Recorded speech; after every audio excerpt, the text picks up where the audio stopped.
RS వీక్షకులకు ముందుగా మహాశివరాత్రి శుభాకాంక్షలు. మహాశివరాత్రి ప్రత్యేక కార్యక్రమం శివహానికి స్వాగతం సుస్వాగతం.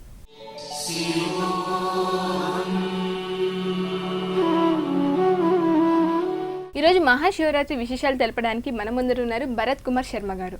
ఆయన అడిగి మహాశివరాత్రి విశేషాలు తెలుసుకుందాం. నమస్తే శర్మ గారు, ముందుగా మీకు మహాశివరాత్రి శుభాకాంక్షలు. మీకు ఆర్ఎస్ ప్రేక్షకులందరికీ మహాశివరాత్రి శుభాకాంక్షలు.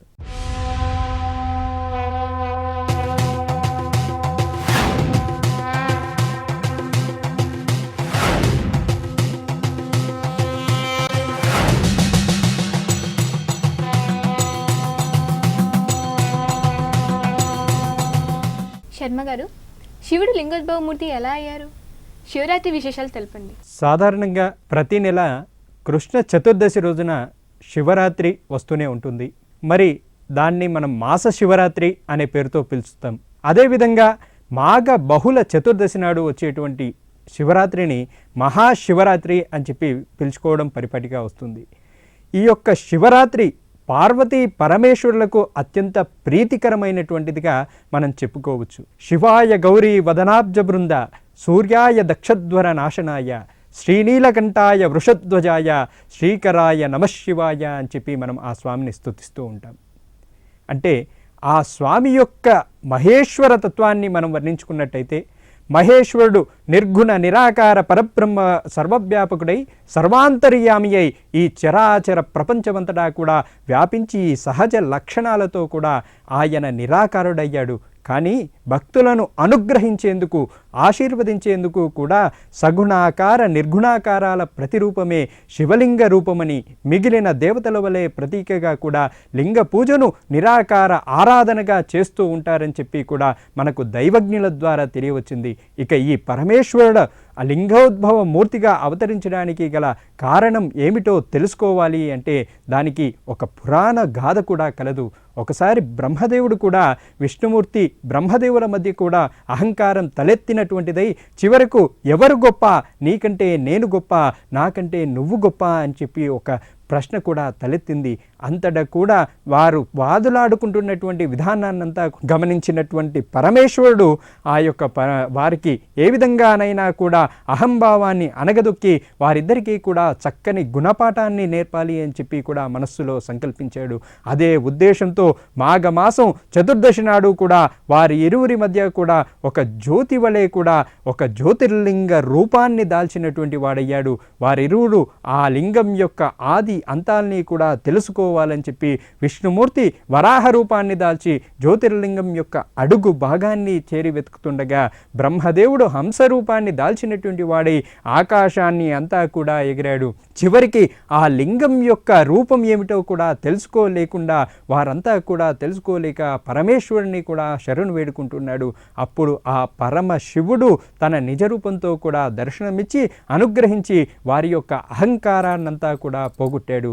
దానితో బ్రహ్మ విష్ణువులు పరమేశ్వరుడు కూడా ఆధిక్యతను గుర్తించినటువంటి వారికి విశేషమైనటువంటి పూజలతో అర్చించినటువంటి మహాపుణ్య పర్వదిన కాలమే ఈ యొక్క మహాశివరాత్రి అయ్యింది. అలాంటి పుణ్యప్రదమైనటువంటి కాలం మాఘమాసం బహుళపక్షం చతుర్దశి నాడు వచ్చేటువంటిది కాబట్టి ఈ యొక్క తిథి రోజున జరుపుకునేటువంటి పర్వదినాన్ని మనం మహాశివరాత్రి పర్వదినంగా చెప్పుకోవడం జరుగుతుంది. చాలా బాగా చెప్పారండి. నాకు ఒక చిన్న సందేహం, అసలు శివం అంటే ఏంటి? శివం అనే పేరులో అర్థం ఏంటి? అద్భుతమైనటువంటి ప్రశ్న. వాగర్ధావ్యవ సంతృప్తో వాగర్ధ ప్రతిపత్తయే జగత పితరో వందే పార్వతీ పరమేశ్వరో అని చెప్పి మనం ఆ ఆదిదేవుడైనటువంటి పరమేశ్వరుని గురించి మనం ప్రార్థించుకోవడం జరుగుతుంది. శివం అంటే మంగళం అని ఒక అర్థం ఉంది. మంగళాకారుడు అయినటువంటి వాడు ఆ పరమేశ్వరుడు కనుక ఆయన్ని శివం అనేటువంటి పేరుతో మనం పిలుస్తూ ఉన్నాం. ఆదిదేవుడైనటువంటి ఆ యొక్క పరమేశ్వరుడు మంగళప్రదాత, ఆద్యంతాలు లేనటువంటి జ్యోతిస్వరూపుడు. సృష్టిలో ప్రతి అణువు పరమేశ్వరుడే కొలువై ఉంటాడు. పరిపూర్ణమైనటువంటి పవిత్రత, పరిపూర్ణమైనటువంటి జ్ఞానం, పరిపూర్ణమైనటువంటి సాధన గల భక్తవత్సలుడు వేదాల్లో రుద్రునిగా కీర్తించబడ్డాడు. అదేవిధంగా మనం వేదాల్లో కనుక తీసుకున్నట్టయితే ఆ యొక్క స్వామిని మనం అర్చిస్తూ ఒక మాటను చెప్పుకుంటాం. ఈశాన సర్వ విద్యానాం ఈశ్వర సర్వభూతానాం బ్రహ్మాధిపతిర్బ్రహ్మణోధిపతిర్బ్రహ్మ శివోమే అస్తు సదాశివం అన్నది ఆ శివుని గురించి మనం చెప్పుకునేటువంటి మాట. ఈ మాటల్ని కనుక మనం గమనించినట్టయితే ఈశాన సర్వ విద్యానం, అన్ని విద్యలకి కూడా ఆ ఈశుడే మూలమైనటువంటి కారణం. ఈశాన సర్వభూతానం, ఆ యొక్క ప్రతి భూతం లోపల కూడా పంచభూతాల్లో మిళితమై ఉన్నటువంటి వాడు ఆ పరమేశ్వరుడే. కాబట్టి ఆ యొక్క శివుడే మంగళాకారకుడు, ఈ జగన్మంగళాన్ని కూడా శాసించేటువంటి వాడు పరమేశ్వరుడు. కాబట్టి ఆ యొక్క పరమేశ్వరుడిని మనం శివం అనేటువంటి పేరుతో మనం పిలుస్తూ ఉంటాం. శివం అనేటువంటి పదాన్ని, ఆ శివ అనేటువంటి శబ్దాన్ని మనం గమనించినట్టయితే షి ఈ వా అంటే షా అనేటువంటి పదాన్ని, ఈ అనేటువంటి పదాన్ని, వా అనేటువంటి పదాన్ని, ఈ 3 అక్షరాల్ని కలిపితే వచ్చేది శివ. ష ఈ ఇవ అనేటువంటి ఈ 3 పదాల యొక్క అర్థాన్ని వర్గీకరించి చూసినట్టయితే షకారము పరమానందాన్ని, ఇకారము పరమ పురుషత్వాన్ని, వకారము అమృత శక్తిని సూచిస్తూ ఉంటాయి. శివౌ అంటే పార్వతీ పరమేశ్వరులు అనేటువంటి అర్థాన్ని సూచిస్తూ ఉంటుంది. మరి ఏమిటి అంటే లక్ష్మీనారాయణులు అన్నారు. మరి ఈ విధంగా సూచించినప్పటికీ కూడా ఇక్కడ పార్వతీ పరమేశ్వరులు అనేటువంటి మాటను మనం చెప్పుకుంటూ ఉన్నాం. అదేవిధంగా ఆ స్వామికి మరి యొక్క అర్థం ఉంది, అర్ధనారీశ్వర తత్వం. ఆ అర్ధనారీశ్వర తత్వాన్ని సూచిస్తూనే జగత పితరౌ వందే పార్వతీ పరమేశ్వరు అని చెప్పి ఆ స్వామిని మనం పోలుస్తూ ఉన్నాం. ఈ జగత్తుకు అంతటికీ కూడా మాతా పితరులు అయినటువంటి వారు పార్వతీ పరమేశ్వరులు అనేటువంటి విషయాన్ని మనం తెలుసుకొని ఉన్నాం. అలాంటి పార్వతీ పరమేశ్వరుల యొక్క తత్వాన్ని సూచించేటువంటి ఒక సమైక్యమైనటువంటి ఒక పదమే శివం అనేటువంటి పదం మనకు సూచిస్తుంది. అందుకే శివౌ అంటే అర్ధనారీశ్వర తత్వానికి సంకేతమైనటువంటి పార్వతీ పరమేశ్వరులు అనేటువంటి ఒక సమాధానాన్ని మనం తెలుసుకోవచ్చు. సూర్యుని నుంచి వెలుగును, చంద్రుని నుంచి వెన్నెలను, అగ్ని నుంచి వేడిని కూడా విడదయ్యలేని విధంగా శివశక్తులది కూడా అవినాభావమైనటువంటి సంబంధం. నిత్యానంద స్వరూపుడైనటువంటి శివుడు సృష్టి స్థితి లయ తిరోభావ అనుగ్రహం లేనటువంటి జగత్కార్యాలను చక్కపెడుతూ ఉంటాడు. అదేవిధంగా ఆ యొక్క శివుడి యొక్క తత్వాన్ని తెలుసుకున్నప్పుడే మనకు పరిపూర్ణమైనటువంటి శివతత్వం మన లోపల అబ్బుతుంది. అందుకే మహాశివరాత్రిన శివపూజ మనం చేసి ఆ స్వామిని అర్చించి మన లోపల ఉన్నటువంటి భక్తి ప్రపత్తుల్ని చాటుకున్నట్టయితే ఆ స్వామి యొక్క కరుణ కటాక్ష వీక్షణాలన్నీ కూడా మన అందరిపైన కలుగుతాయి అనేటువంటిది ఆ భక్తుల యొక్క ప్రగాఢమైనటువంటి విశ్వాసం. శర్మ గారు, ఈరోజు మహాశివరాత్రి సందర్భంగా శివుడికి అర్పించవలసిన పుష్పం గురించి వివరిస్తారా? కేవలం మహాశివరాత్రి పర్వదినమే కాదు, ప్రతిరోజు కూడా శివుణ్ణి పుష్పాలతో పూజించడం వల్ల 10 అశ్వమేధ యాగాలు చేసినటువంటి పుణ్య ఫలాన్ని మనం పొందవచ్చు. ఎవరైతే ఆ యొక్క శివుణ్ణి పుష్పాలతో పూజిస్తూ ఉంటారో, కనీసం 8 పుష్పాలతో శివుణ్ణి పూజిస్తారో వారికి కైలాస ప్రాప్తి కలుగుతుంది. శివుని యొక్క పూజకు ఉపయోగించేటువంటి పువ్వులు వాడిపోయినవిగా ఉండకూడదు. కీటకాదులతో కొరకబడినగా ఉండేటువంటివి శివపూజకు పనికిరావు. అలాగే ఇతరుల యొక్క పూల తోటలో దొంగిలించబడినటువంటి పుష్పాలు ఆ శివపూజకు పనికిరావు. అదేవిధంగా శివుడికి ఏదైనా అటవీ ప్రాంతంలో అడవుల్లో లభించేటువంటి పూలని కనుక తీసుకువచ్చి పూజ చేసినట్టయితే మహద్భుతమైనటువంటి ఫలితం కూడా కలుగుతుంది. అలాంటి పూలకి ఎంతో ప్రాముఖ్యత ఉంటుంది. అంటే అడవి ప్రాంతంలో లభించేటువంటి పూలని అని చెప్పి ప్రత్యేకంగా మన శివుడికి చెప్పుకోవడం జరిగింది. మరి ఏమిటా పూలు, ఏ విధంగా ఉంటాయి అనే విషయాన్ని మనం తీసుకున్నట్టయితే గన్నేరు, పొగడ, జిల్లేడు, ఉన్మత్త, కలిగొట్ట, పెద్ద ములక, తెద్ద తిందెన, కట్లతీగ పువ్వులు, అశోక పువ్వు, మందారం, విష్ణుక్రాంత, జమ్మి, మారేడు, కుసుమ పువ్వుతో కూడా మనం శివ పూజ చేయడం అనేటువంటిది శ్రేష్టమైనదిగా మనకు చెప్పబడింది. ఇవే కాకుండా ఎర్ర కలువ పూలు, నీలిపూలు, గులాబీ, నెమ్మిపూలు, ఉత్తరేణి, తామర, జాజి, చెంగలువ పూలు, నందివర్ధనం, నాగకేశరం, పొన్నాగ, పచ్చగోరింట, తుమ్మి, మేడి, జయంతి, మల్లె, మోదుగ శివపూజకు కూడా ప్రశస్తమైనవి అని చెప్పి కూడా పండితులు చెప్తూ ఉంటారు. ఈ విధంగా ఎవరైతే తమ ప్రాంతంలో లభించేటువంటి పూలన్నిటినీ కూడా సేకరించి ఆ శివ పూజ చేస్తారో వారందరికీ కూడా శివానుగ్రహం కలగటమే కాదు, ఆ కైలాస ప్రాప్తి కూడా కలుగుతుంది అనేటువంటిది శివపురాణం ప్రకారం మనకి తెలియవచ్చింది. మహాశివరాత్రి శివ పూజకు శ్రేష్టమైన పుష్పం ఏంటో మీకు తెలుసా? తెలుసుకునే ముందు శివోహం కార్యక్రమంలో ఒక చిన్న విరామం.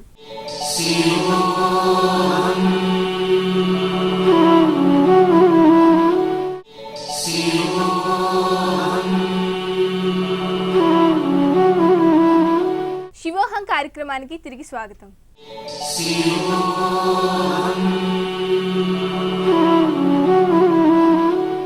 శర్మ గారు, శివుడు లోకహితం కోసం ఎన్ని రూపాయలు ధరించారు?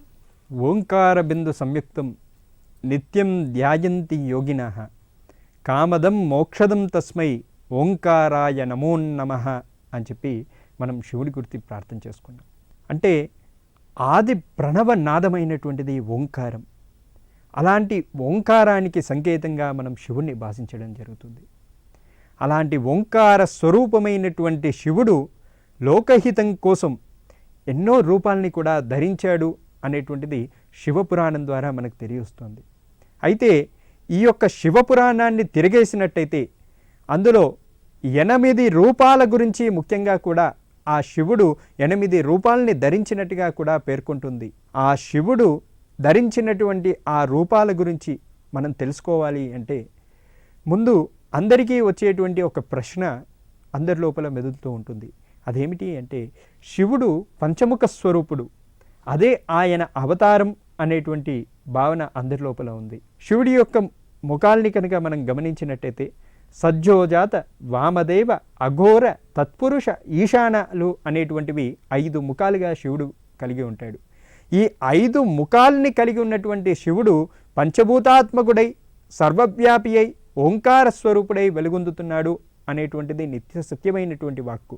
అయితే శివ మహాపురాణ ప్రకారం మాత్రం ఆ శివుడు 8 అవతారాలని ధరించాడు అనేటువంటిది మనకు తేటతెల్లమవుతూ ఉంది. అందులో మొట్టమొదటిది ఆయన్ని మనం నిత్యం కూడా అర్చించేటువంటి స్వరూపం రుద్రస్వరూపం.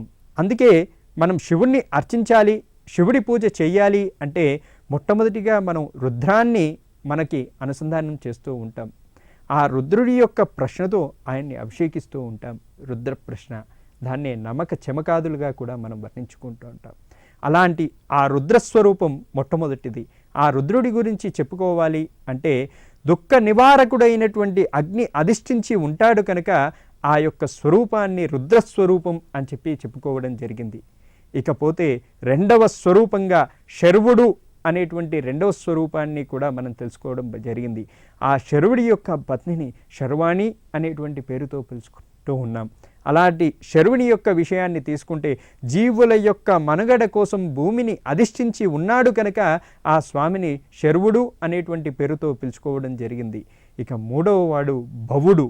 ఈ యొక్క భవుడు ఈ జగానికి అత్యంత ఆవశ్యకమైనటువంటి జలాన్ని ఆశ్రయించి ఉంటాడు కనుక ఆయన్ని మనం భవుడు అనేటువంటి పేరుతో పిలుచుకోవడం జరిగింది. ఇకపోతే 4వ అవతారంగా ఉగ్రుడి గురించి మనం చెప్పుకున్నాం. జగత్తు యొక్క కదలికలకు కారకుడైనటువంటి వాడు, వాయువును అధిష్ఠించి ఉన్నటువంటి వాడు కనుక ఆయన్ని మనం ఉగ్రుడు అని చెప్పి పిలుచుకున్నాం. ఇకపోతే 5వ అవతారం భీముడుగా మనం చెప్పుకున్నాం. ఆకాశాన్ని ఆశ్రయించి ఉంటాడు కనుక ఆయన్ను మనం భీముడు అనేటువంటి పేరుతో చెప్పుకున్నాం. ఇక 6వ అవతారం పశుపతి అనేటువంటి పేరుతో చెప్పుకుంటూ ఉన్నాం. సంసార బద్ధులైనటువంటి జీవులను పాప విముక్తులను చేసేందుకై కూడా జీవాత్మను అధిష్ఠించి ఉంటాడు కనుక ఆ స్వామిని మనం పశుపతి అనేటువంటి పేరుతో మనం పిలుచుకుంటూ ఉంటాం. ఇకపోతే ఈశానుడు అనేటువంటి మరో పేరుతో 7వ అవతారాన్ని ధరించాడు. ఈ చరాచర జీవుల్ని శాసించేటువంటి సూర్యుని లోపల ప్రకాశిస్తూ ఉంటాడు కనుక ఆ స్వామిని మనం అక్కడ 7వ రూపంలో మనం కొలుచుకుంటూ ఉన్నాం. ఇకపోతే 8వ రూపంగా మహాదేవుడు అనేటువంటి పేరుతో పిలుచుకుంటాం. అందుకే ఆ స్వామి దేవతలందరికంటే కూడా గొప్పనైనటువంటి వాడు కనుక మహాదేవుడు అంటే ఆ మహాదేవుడు తన లోపల ఉన్నటువంటి చల్లని కిరణాలతో జీవుల్ని పాలిస్తూ చంద్రుడి యొక్క కాంతితో కూడా ప్రకాశిస్తూ ఉంటాడు కనుక ఆ స్వామిని మనం మహాదేవుడు అనేటువంటి పేరుతో కూడా పిలుచుకొని ఉంటాం. ఈ విధంగా మెడలో కూడా నాగహారాన్ని ధరించినటువంటి వాడై ఆ యొక్క పరమశివుడు బోలాశంభుడై మనకు సాక్షాత్కరిస్తూ ఉన్నాడు. ఈ యొక్క 8 అంశాలని గురించి కూడా శివపురాణం ప్రస్ఫుటంగా కూడా మనకు తెలియజెప్పింది. చాలా బాగా చెప్పారండి. ఇప్పుడు మరొక ప్రశ్న, శివుడు కంఠంలో ధరించిన పాము దేనికి సంకేతం? సకల శుభస్వరూపుడైనటువంటి పరమశివుడు నిరాకార రూపుడు, జ్యోతిర్లింగంలో వెలిసి సృష్టి శ్రీకారం చుట్టినటువంటి పరమేశ్వరుడు అవసరమైనప్పుడు సకార రూపంలో భక్తులను కరుణిస్తూ ఉంటాడు. శివుని జటాజుటంలో ఉన్నటువంటి గంగ అమృతతత్వానికి శుద్ధ బ్రహ్మజ్ఞానానికి కూడా చిహ్నంగా చెప్పుకుంటాం. జటాజుటానికి కింది వైపున అర్ధచంద్రుడు జ్ఞానపుష్టికి కూడా ప్రతీక అని చెప్పి చెప్పుకుంటాం. గజ చర్మానికి ధరించినటువంటి స్వామివారు దానిపై పులి చర్మాన్ని నడుముకు కట్టుకుంటూ ఉంటాడు. పులి చర్మం దుష్ట శిక్షణను, ఏనుగు చర్మం స్వామికరణను కూడా సూచిస్తూ ఉంటాయి. అలా నాగాభరణుడైనటువంటి స్వామి భక్త సులభుడుగా త్రిశూలం, మృగం, డమరుకం పట్టుకొని కపాల ఉసిరికాయ మాలల్ని కూడా ధరించినటువంటి వాడి నంది వాహనం పైన కూడా సాక్షాత్కరిస్తూ ఉంటాడు. దుష్ట శిక్షణనికి కూడా చేసేటువంటి స్వామిగా పేరున్న ఈ స్వామి చేతిలో మృగాన్ని, లేడిని పట్టుకున్నటువంటి ఆ స్వామివారు కూడా కంఠంలో ధరించినటువంటి పాము నవగ్రహాలలో సూర్యుడు మినహా మిగతా 8 గ్రహాల పరిభ్రమణానికి కూడా సంకేతం అనేటువంటి సూచనని కూడా సూచిస్తూ ఉంటుంది. శర్మ గారు, అర్ధనారీశ్వర రూపం గురించి వివరిస్తారా? వందే శంభు ముమాపతిం సురగురుం వందే జగత్కారణం వందే పన్నగభూషణం మృగధరం వందే పశూనాం పతిం వందే సూర్య శశాంక వహ్నినయనం వందే ముకుంద ప్రియం వందే భక్త జనాశ్రయించ వరదం వందే శివం శంకరం. అంటే ఆ శివుడి గురించి, శివతత్వాన్ని గురించి మనం తెలుసుకుంటున్నటువంటి ఈ సమయంలో వందే శంభు ముమాపతిం అని చెప్పి ఆ స్వామిని మనం ప్రార్థించుకోవడం జరిగింది. ఉమ యొక్క పతి అయినటువంటి వాడు అని చెప్పి కీర్తింపబడినటువంటి వాడు పరమేశ్వరుడు. ఏ పరమాత్ముడైనా లేతే ఏ జీవుడైనా కూడా తన యొక్క ఇల్లాల్ని అర్ధాంగి అనేటువంటి పేరుతో పిలుస్తూ ఉంటారు. తన లోపల అర్ధభాగముగా చేసుకున్నటువంటి వాడు కేవలం పరమేశ్వరుడు మాత్రమే. అందుకే ఆయన స్వరూపాన్ని అర్ధనారీశ్వర స్వరూపంగా మనం చెప్పుకోవడం జరిగింది. అర్ధనారీశ్వర స్వరూపాన్ని గురించి చెప్పుకోవాలి అంటే సృష్టి ఆరంభ వేళలో బ్రహ్మ ద్వారా రచింపబడినటువంటి మానసిక సృష్టి విస్తరించకపోవడం వల్ల కూడా బ్రహ్మదేవుని లోపల తీవ్రమైనటువంటి దుఃఖం కలిగింది. అప్పుడు ఆకాశవాణి నుంచి కూడా వినిపించినటువంటి ఓ మాట, బ్రహ్మ మైదుని సృష్టి చేయి. ఆకాశవాణి ఆలకించి బ్రహ్మదేవుడు కూడా మైదుని సృష్టి చేయ సంకల్పించుకొని చెప్పి కూడా నిశ్చయించుకున్నాడు. కానీ తత్సమయం వరకు కూడా నారీ అనేటువంటిది జననోత్పన్నం కాకపోవడం వల్ల అతడు నిశ్చయంలో కూడా సఫలుడు కాలేకపోయినాడు. శివ పరమేశ్వరుడి యొక్క కృపారహితమైనటువంటిది మైదుని యొక్క సృష్టి కాజాలదు. అందువల్లనే అతడు శివదేవుణ్ణి కూడా ప్రసన్నుని చేసుకోవాలని చెప్పి కూడా బ్రహ్మదేవుడు కఠోరమైనటువంటి తపస్సుని కూడా చేయనారంభించాడు. ఆ యొక్క శివుని అనుగ్రహం కలిగితే తప్ప మైదుని సృష్టి చేయలేము అనేటువంటి వాంఛతో చిరకాల పర్యంతం కూడా బ్రహ్మదేవుడు తన హృదయంలో కూడా ప్రేమపూర్వకంగా శివ మహేశ్వర ధ్యానాన్ని కూడా చేస్తూ ఉండిపోయాడు.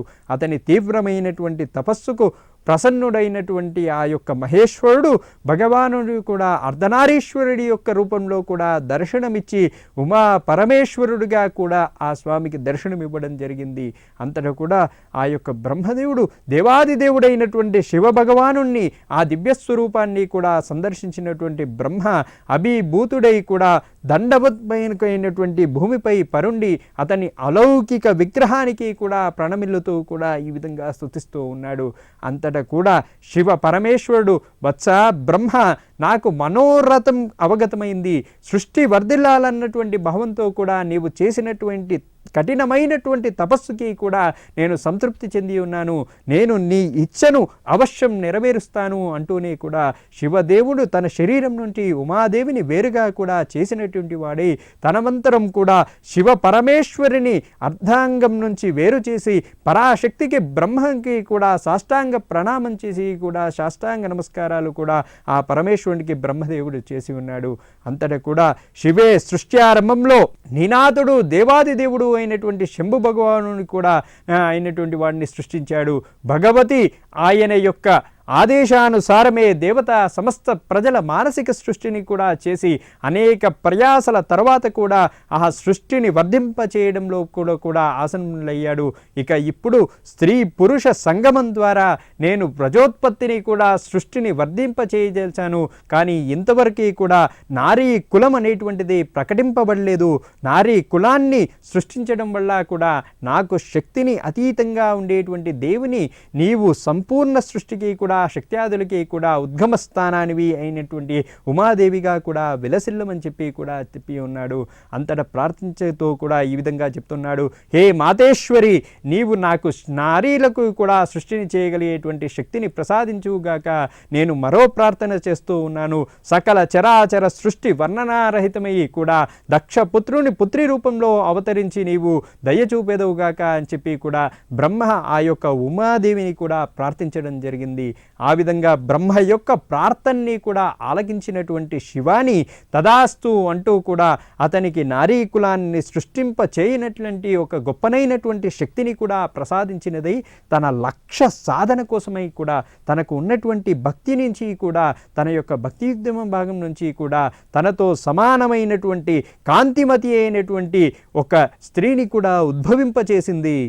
ఆ విధంగా శివాని ఆ యొక్క బ్రహ్మదేవుకు నారీ కులాన్ని సృష్టింపచేయనటువంటి శక్తిని కూడా ప్రసాదించి లక్ష్య సాధనకై కూడా తన భృకుటి మధ్య భాగం నుంచి తనతో సమానమైనటువంటి కాంతిమతి అయినటువంటి ఒక శక్తిని ప్రకటింపచేసి దానిని తిలకించి దేవదేవేశ్వరుడైనటువంటి శివుడు చిరునవ్వును కూడా నవ్వుతూ, దేవి, బ్రహ్మ తపస్సు ద్వారా కూడా నిన్ను ఆరాధించాడు. నీ వనితపై అతనిపై కూడా ప్రసన్నురాలవై అతని మనోభిష్టాన్ని కూడా నెరవేర్చుమా అని చెప్పి కూడా అన్నాడు. పరమేశ్వరుడి యొక్క ఆజ్ఞను పొందినటువంటిదే కూడా అదే ఆ ఆజ్ఞనే శిరోధార్యం అని చెప్పి తలంచి ఆ శక్తి బ్రహ్మను ప్రార్థనానుసారంగా కూడా దక్షపుత్రి అయి జన్మించి ఉన్నది. అలా బ్రహ్మకు కూడా అనుపమ శక్తిని అనుగ్రహించి శివాని మహాదేవుని యొక్క శరీరంలో ప్రవేశించింది. తర్వాత మహాదేవుడు కూడా అంతర్ధానమైపోయాడు. నాటి నుండియే ఈ లోకంలో మైథన్య సృష్టి అనేటువంటిది కూడా కొనసాగడం జరిగింది. సఫల మనోరథుడైనటువంటి బ్రహ్మ పరమేశ్వరుని స్మరించుకుంటూ నిర్విఘ్నంగా కూడా సృష్టిని విస్తరింపచేయసాగాడు. అలా శివశక్తులు పరస్పరాభిన్నులై కూడా సృష్టికి అధికారులై కూడా పుష్పంలో గంధము, చంద్రునిలో వెన్నెల, సూర్యునిలో ప్రభానుడితులై కూడా స్వభావ సిద్ధులై ఉన్నట్లే శివుని లోపల కూడా శక్తి స్వభావ సిద్ధై ఉంటూ విరాజిల్లుతూ కూడా ఉంటుంది. శివునిలో ఇకారమే శక్తి అయి ఉన్నది. శివుడి కూటస్థతత్వం కాగా శక్తి పరిమాణతత్వమై బాసిల్లుతూ ఉంటుంది. శివుడు అజన్ముడు ఆత్మ కాగా కూడా శక్తి జగత్తులో నామరూపాల ద్వారా వ్యక్తి సత్తగా కూడా ఉంటుంది. అర్ధనారీశ్వర శివుని యొక్క రహస్యమంతా కూడా ఈ విధంగా ఉంటుంది.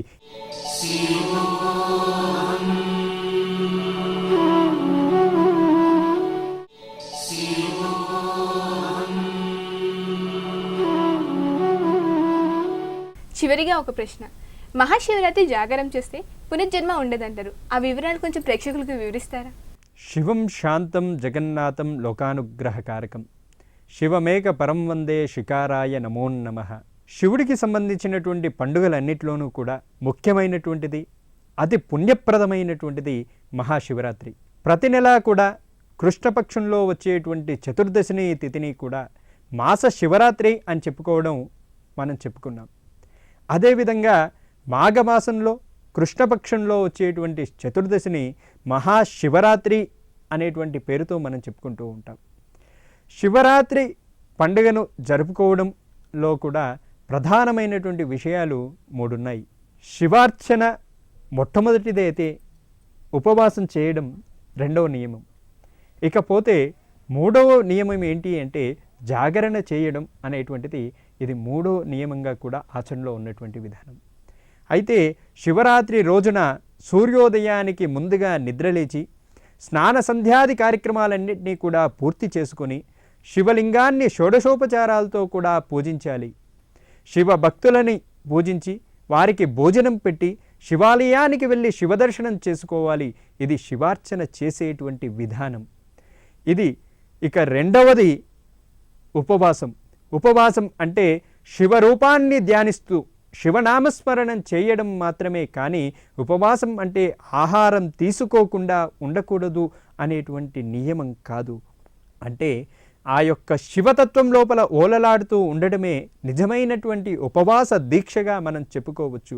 ఆహారం తీసుకోకుండా శరీరాన్ని బాధ పెట్టడం అనేటువంటిది అది ఉపవాసం కాదు అనేటువంటి విషయాన్ని మనకు వరాహ ఉపనిషత్తు ప్రస్ఫుటంగా కూడా వ్యాఖ్యానిస్తూ చెప్తూ ఉంది. ఇది రెండవ బద్ధమైనటువంటి నియమం. ఇక పూర్ణోది జాగారం అంటే దీన్ని కొన్ని ప్రాంతాల్లో జాగరణ అని, జాగారం అని చెప్పి కూడా పిలుస్తూ ఉంటారు. శివరాత్రి నాటి సూర్యాస్తమయం మొదలు మర్నాడు సూర్యోదయం వరకు 4 జాములు నిద్రపోకుండా మేలుకొని ఉండటం, ఈ విధంగా చేయడాన్నే జాగారం అని చెప్పి పిలుస్తూ ఉంటారు. ఈ విధంగా జాగారం చేసినటువంటి వారికి మళ్ళీ తల్లి పాలు తాగేటువంటి అవసరం ఉండదు అనేటువంటిది కూడా మనకు శివపురాణం చెప్తూ ఉంటుంది. అంటే తల్లిపాలు తాగే అవసరం ఏమిటి అంటే పునర్జన్మ మళ్ళా ఉండదు అనేటువంటి విషయాన్ని తెలియచెప్పడమే ఇక్కడ తల్లిపాలు తాగేటువంటి అవసరం మరలా లేదు అనేటువంటి వాక్యాన్ని మనం చెప్పుకోవడం జరిగింది. ఈ విధంగా ఎవరైతే ఆ యొక్క శివరాత్రి పూట శివస్మరణతో జాగారాన్ని చేస్తారో వారికి పునర్జన్మ ఉండదు అని చెప్పి తెలియజెప్తోంది మనకు స్కంద పురాణం. శివరాత్రి రోజున భగవన్నామ స్మరణం సమస్తమైనటువంటి పాపాల్ని కూడా నశింపచేస్తుంది. శివరాత్రి నాడు ఉపవాసాన్ని చేసి జాగారాన్ని వర్ణ ప్రసంగాలతోనూ ఎటువంటి ప్రయోజనము లేనటువంటి వాటినో కూడా చూస్తూ కాకుండా శివనామాన్ని స్మరిస్తూ శివశివాదులను కూడా చెప్పుకుంటూ శివనామస్మరణ కూడా చదువుకుంటూ శివలీలలను చూస్తూ చేసినట్లయితే కాలాన్ని సద్వినియోగం చేసుకున్నట్లవుతుంది. అదేవిధంగా పురాణ పుణ్య శ్రవణ ఫలితాన్ని కూడా కలుగుతుంది. అందుకే ఈరోజు మనం శివరాత్రి జాగారం చేస్తే ఏదో టీవీ ముందు కూర్చుండి ఏదో కాలక్షేపంగా వస్తున్నటువంటి చిత్రాల్ని చూడడమో, లేదు అంటే ఎక్కడో మన మూలన దాగున్నటువంటి ఆటల్ని ఆడడమో కాదు, శివనామస్మరణతో శివతత్వంతో మెలగడమే అసలైనటువంటి జాగరణ అనేటువంటి విషయాన్ని భక్తులు గమనించాలి. ఈ విధంగా చేసినప్పుడే పరిపూర్ణమైనటువంటి పుణ్యం కూడా మనకు లభిస్తుంది.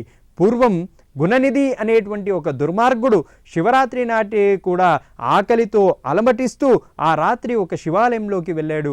నైవేద్యం కోసం ముంచినటువంటి అన్నాన్ని, పిండి వంటల్ని కూడా కాజేద్దామని చెప్పి కూడా సంకల్పించుకున్నాడు. తెల్లవారు కొనుక్కు లేకుండానే ఉన్నాడు. దీపజ్వలన వల్ల కూడా కొండనెక్కుతుంటే వత్తిని ఎగదోశాడు. ఉత్తరీయం అంచును చించి దారపు పోగుల్ని కూడా వత్తిగా మలిచినటువంటి వాడై ఆవు నెయ్యిని పోసి ఆ యొక్క దీపాన్ని కూడా వెలిగించాడు. ఆ వెలుతురు అన్నపు గిన్నెను కాజేసి పరిగెత్తుతూ కూడా తలారి వేసిన బాణపు దెబ్బ వల్ల కూడా ఆ యొక్క వృద్ధుడు మరణించాడు. ఈ విధంగా మరణించడం వల్ల పుణ్యానికి గురైనటువంటి ఆ గుణనిధి మరుజన్మలో కూడా కళింగ దేశాధిపతి అయినటువంటి అరిందముడు అనేటువంటి పేరుతో కూడా ధముడు అనేటువంటి పేరు కలిగినటువంటి కుమారుడిగా కూడా జన్మించాడు.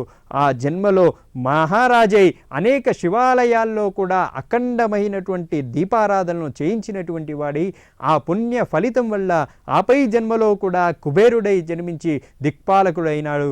ఇలా పరమేశ్వరుడికే కూడా ప్రాణసకుడై ఈనాడు అని చెప్పి కూడా మనకు పురాణాలు చెప్తూ ఉన్నాయి. అందుకే మహాశివరాత్రి రోజున కూడా మనం కూడా ముక్కంటిని భక్తి శ్రద్ధలతో కూడా పూజించాలి. ఆ యొక్క పుణ్య ఫలాల్ని కూడా మనం పొందాలి.